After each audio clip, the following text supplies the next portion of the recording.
조갑제 TV 시청자 여러분 안녕하십니까? 저는 개신교의 고신파 소속 교회에 다니고 있습니다. 고신파 교회라고 하면은 이 개신교 신도들은 잘 아시는 교파입니다. 일제시대 때 일제의 신사참배 강요에 맞서가지고 싸우다가 감옥에 가서 순교도 하시고 살아남은 분들이 해방 후에 다시 복귀해서 부산에 고려신학교라는 학교를 세우면서 개혁운동을 했습니다. 일제시대 때 한국의 기독교가 거의 대부분 신사참배 압력에 굴복을 했습니다. 그러나 고신파 소속 목사님들이 맞서 싸워가지고 한국의 교회가 그래도 그 정통성을 이어가도록 했다는 점에서 고신파는 상당히 높은 평가를 받고 있는데, 그러나 그 교리는 매우 보수적입니다. 정치로부터 상당히 멀리 떨어져 있는 오로지 복음주의적 성향이 강한 이 교회는 예배를 볼 때도 아주 조용하게 보는 편입니다. 그런데 오늘 제가 이 황영훈과 관련해 가지고 노래에 대해서 많이 이야기를 하니까 오늘 예배를 드리면서 찬송가를 몇 번 부르는지 한번 세어 보았습니다.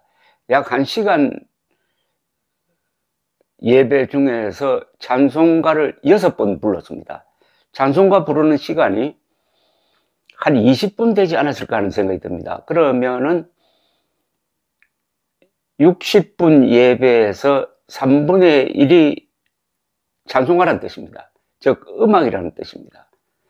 그만큼 이 기독교에서 음악, 노래가 차지하는 비중이 크다는 것을 알 수가 있습니다. 뭐 잘 아시겠지만 근대 음악은 유럽에서 교회에서 출발한 거죠.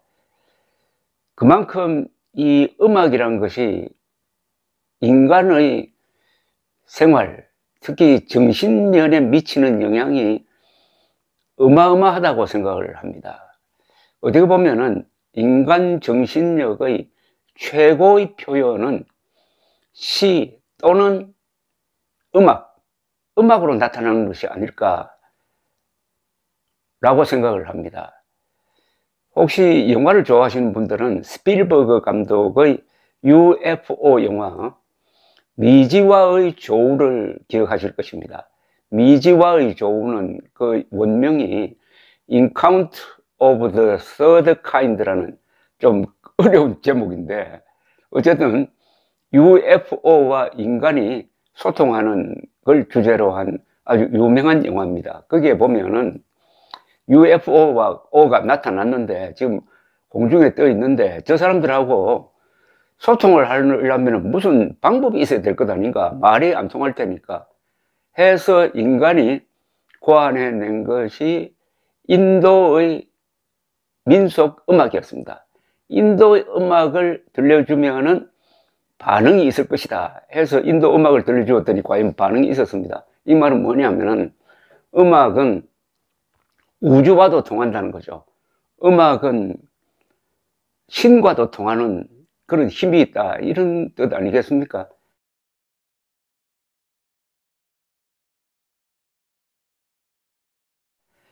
황영웅의 노래도 여러 사람들에게 그 힐링 효과를 주고 있는 것이 바로 이런 정신적인 면과 관계가 있다고 생각을 합니다. 이 개신교를 만든 사람이 마르틴 루터죠. 1517년 이 사람이 독일의 신학교의 수도사인데요. 독일 신학교를 다니던 수도승이라고 봐야 되겠습니다. 수도승인데 당시 교황의 부패에 대해서 흥분해가지고 1517년 10월에 일종의 대자보를 붙여가지고 도전장을 내는 게 종교개혁의 출발점이었습니다. 한 개인이 용감하게 당시 유럽에서 최강의 권력을 누리고 있던 교황에 대해서 정면 도전을 한 것은 인류 역사상 한 개인의 용기로서는 예수를 빼고는 최고다 하는 그런 평가를 받습니다. 근데 이분이 찬송가를 작사, 작곡하는 걸 즐겼다고 합니다. 대표적인 것이 찬송가 중에서 내주는 강한 성이요라는 유명한 찬송가가 있습니다. 내주는 강한 성이요.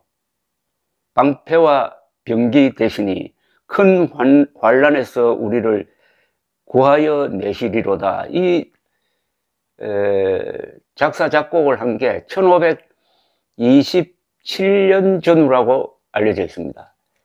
이 마르틴 루터로 해서 교황의 권위가 무너지고 그러다 보니까 천주교도 이래서는 안 되겠다 해가지고 또 개혁운동을 펼치고 하는데 1618년에서 1648년까지 30년 동안 개신교와 천주교가 독일을 중심으로 해가지고 전쟁을 합니다. 이 종교전쟁을 합니다.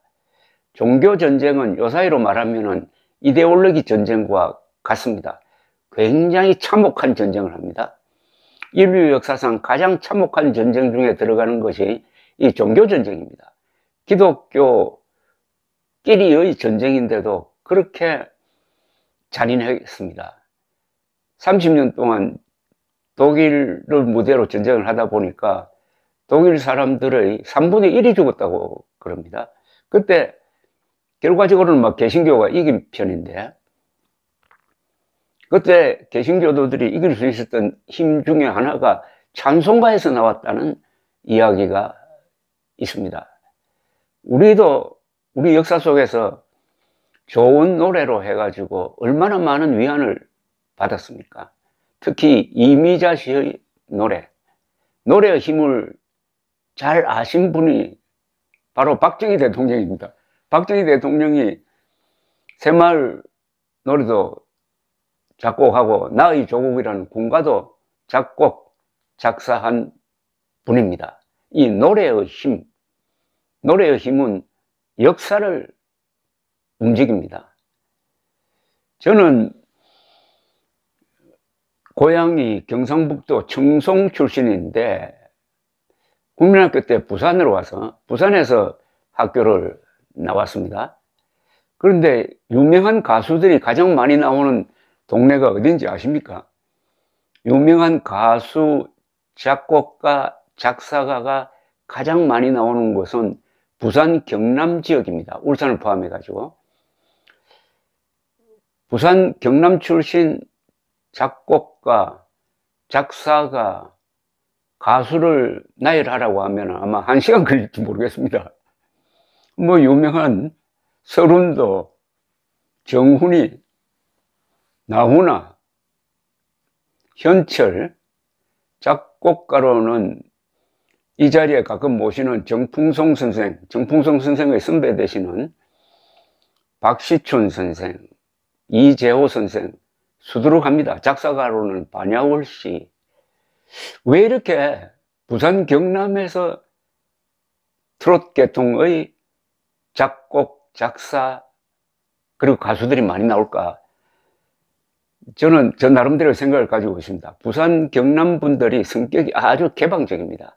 바다도 있고 성격상의 특징 그리고 목청이 높다고 합니다. 부산 경남 사람들이 아주 고음을 잘 내지른다고 합니다. 그리고 외래 문화와 일찍부터 이렇게 접촉할 수 있는 그런 지리적 조건을 갖고 있었습니다. 가라오케도 제 기억으로는 아마 한국에서 제일 먼저 도입된 곳이 서울올림픽을 전후해 가지고 부산일 겁니다. 그리고 작곡가들 이야기 들어보면은 부산에서 히트한 노래라야 전국적으로 히트한다 뭐 이런 이야기가 있다고 그러더라고요. 그런 전통을 이어가고 있는 사람이 황영웅일지 모릅니다. 황영웅 씨는 울산 출신입니다. 울산 출신의 유명한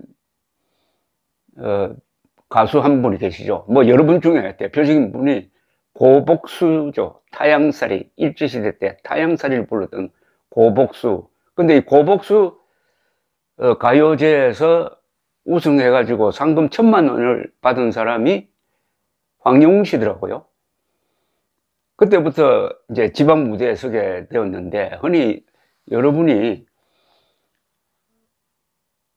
이 황영웅 씨를 황금 보이스다, 타고난 황금 보이스다 라고 하는데 저는 거기에 동의하지 않습니다. 황영웅은 타고난 가수가 아닙니다. 황영웅은 연습을 통해서 달라진 가수입니다. 제 말을 검증하기 위해서 여러분들이 하실 일이 있습니다. 1년 전에 이 불타는 트롯맨에 나오기 전에 1년 전의 황영웅 씨의 노래를 한번 들어보시기 바랍니다. 1년 전의 노래, 뭐 나훈아가 불렀던 영영이라든지 여러 노래를 한번 들어보시면은 불타는 트롯맨에 나와서 불렀던 노래와 크게 다릅니다. 1년 전의 황영웅의 목소리는 황금 보이스가 아니었어요. 중저음이 거의 나오지 않았습니다. 고음 위주의 노래를 불렀습니다. 고음 위주의 노래를 부르면은 시작이 키가 좀 높아져서 마지막에 가면은 막 절규를 하게 됩니다. 근데 요사이 황영웅의 노래는 중저음과 고음을 자유자재로 오고 가면서 노래를 부르니까 속삭이는 것 같기도 하고 호소하는 것 같기도 하고 노래를 통해서 말을 하는 것 같기도 하고, 그래서 여러 어려움을 겪고 있는 사람들이 마음에 파고드는 창법이 된 겁니다. 1년 사이에 완전히 달라졌습니다. 그만큼 노력을 한다는 것 아니겠습니까?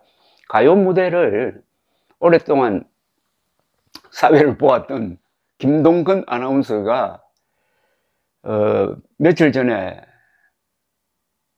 조선일보와 인터뷰를 했는데, 잘 부르는 노래는 어떤 노래냐?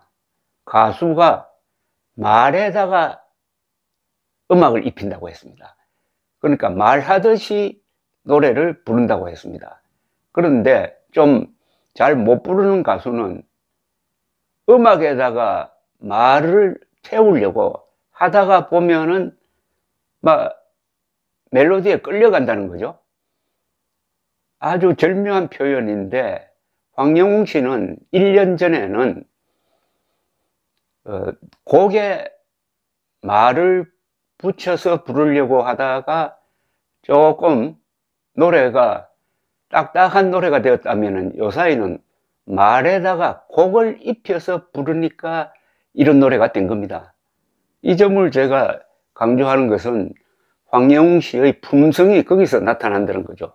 이분은 노력하는 사람입니다. 1년 전과 지금이 확 달라졌다는 것은 28, 29살에도 끊임없이 노래에 대해서 연구를 한다는 것 아니겠습니까? 어느 정도 연구하는지는 저는 아는 바가 없습니다만은 짐작입니다. 어떤 노래를 부를 때 이 노래가 어떤 배경을 가지고 작사, 작곡되었느냐, 여기에 이 가사는 무슨 뜻이냐, 그걸 공감하려면 어떻게 하느냐, 뭐 영화를 본다고 그러더라고요. 그 노래 가사와 비슷한 영화를 보면서 그 감정을 느끼려고 노력을 한다는 겁니다. 그래서 황영웅 씨는 타고난, 물론 목소리도 있죠. 타고난 목소리에다가 노력이 더해져 가지고 지금 이 정도 수준까지 왔다, 이렇게 생각이 듭니다. 그런데 요사이 저 동영상 댓글을 보면은 아주 황영웅 씨에 대해서 응원하는 사람들이 여러 가지 글을 올리는데, 그 중에 제가 몇 개를 소개를 하면서 이야기를 이어가겠습니다.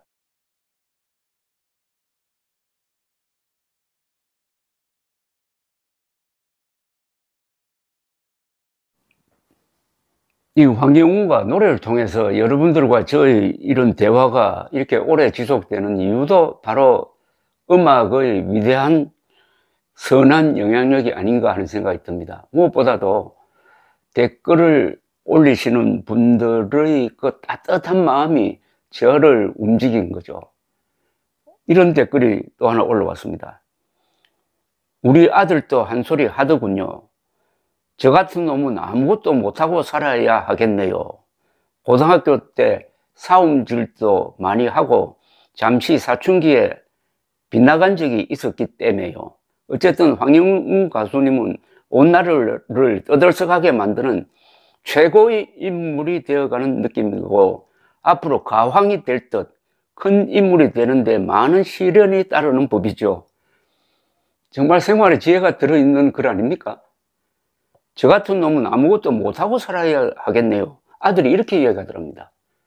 그러니까 학교 다닐 때 좀 치고받고 한 모양이죠. 그러면 이 사람이 유명해져가지고 황영웅처럼 유명해지면 느닷없이 한 10년이 지나가지고 그때 얻어맞았다는 사람이 나타나가지고 황영웅 씨처럼 당하면은 어떻게 하느냐. 아예 나는 잘 될 생각을 말아야 되겠구나. 이렇게 생각하면 어떻게 됩니까?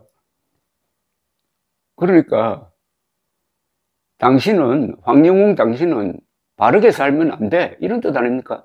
이번 이 소동에 미치는 가장 큰 악영향이 이겁니다. 황영웅 씨를 통해서 과거에 학창 시절에 방황하기도 했지만은 이렇게 잘 되었다. 이렇게 가르쳐야 되는 것 아닙니까?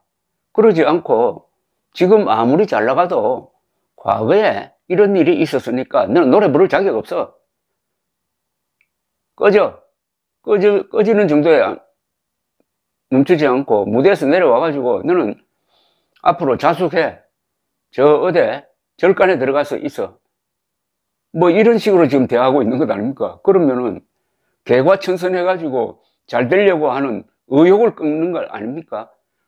한국의 온 언론이 들고 일어나가지고 지금 자라나는 젊은이들한테 너희들 앞으로 잘 될 생각하지 마. 사움 해가지고 정학처분 받았으니까 너는 그걸로 끝난 거야. 인생 끝났어. 이렇게 가르치는 거 아닙니까? 그런 걸 뜻을 담아서 이렇게 감칠라는 글을 썼으니까 제가 하루하루 감동합니다. 우리 아들은 한 소리 하더군요. 저 같은 놈은 아무것도 못하고 살아야 하겠네요.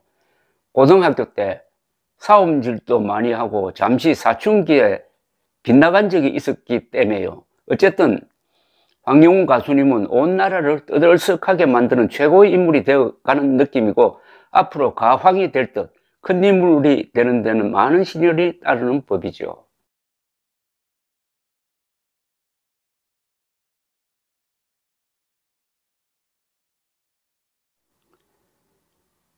또 한 분은 이런 짧은 글을 올려주셨어요. 이어령 교수의 글 중에 향나무는 자기를 찍은 도끼에도 향을 묻힙니다. 황영웅 가수가 향나무와 같은 존재가 될 것을 기대해 봅니다.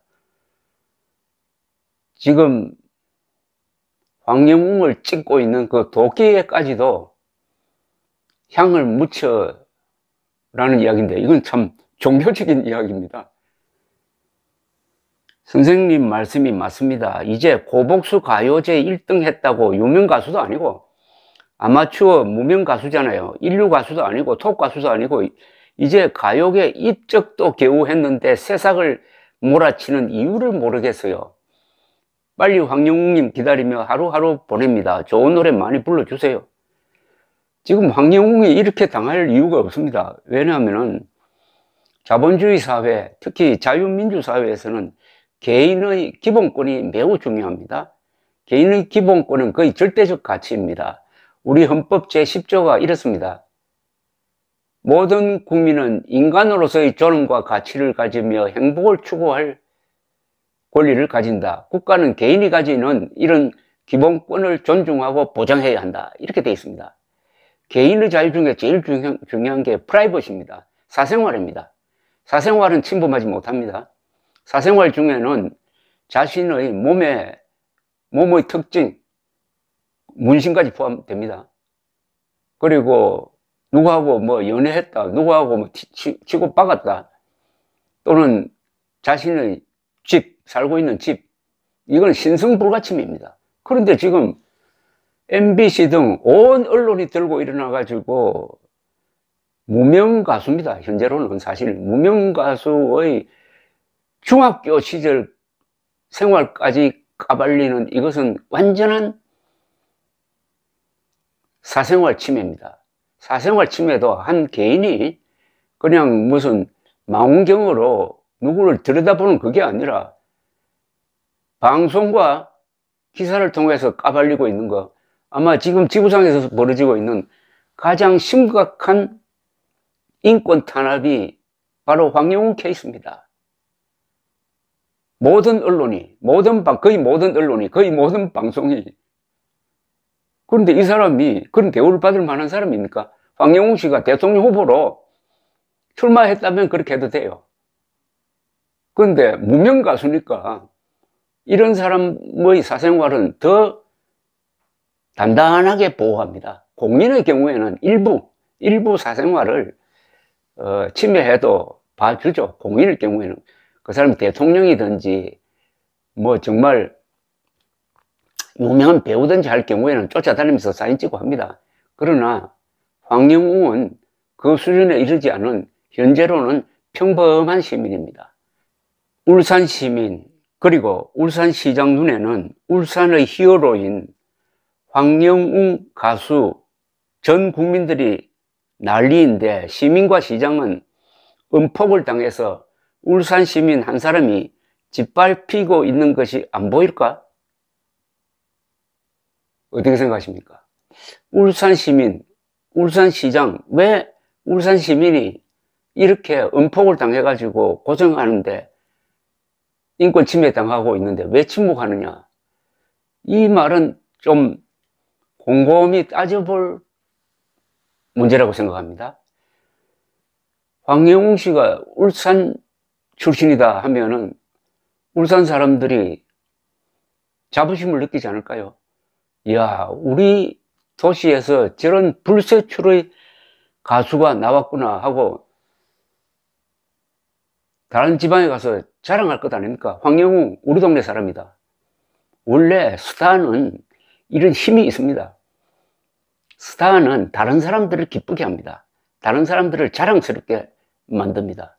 그런데 이렇게 억울하게 당하고 있는데, 그렇게 생각했던 울산 시민들 또는 울산 시장이 뭔가 좀 행동을 해야 되는 것 아니냐 하는 이야기입니다.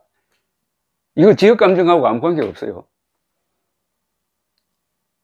자, 그러면은 다른 지방 같으면은, 어떤 다른 지방 같으면은 그 지방 사람이 이렇게 당했을 때 가만히 있었을까?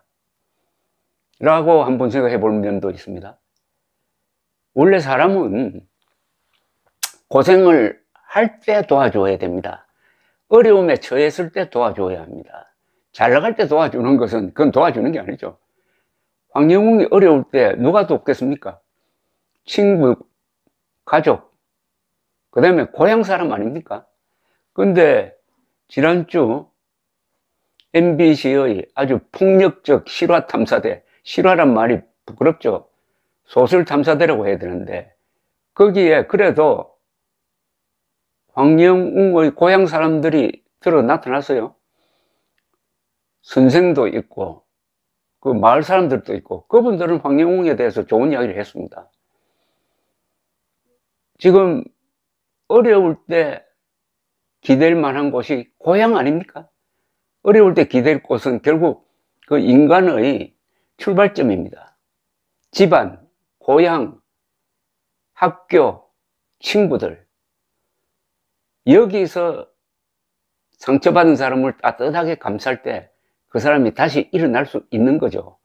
최소한 이렇게 문매를 때리고 있는 이 폭력적 언론. 아까 음폭이라는 말을 쓰셨는데, 이거는 이제 제가 만든 말입니다. 언론의 폭력. 학폭보다 훨씬 더 문제인 은폭을 자행하고 있는 이 언론기관에 대해서는 조직된 발언을 할 필요가 있지 않을까 하는 생각도 해보았습니다. 감사합니다.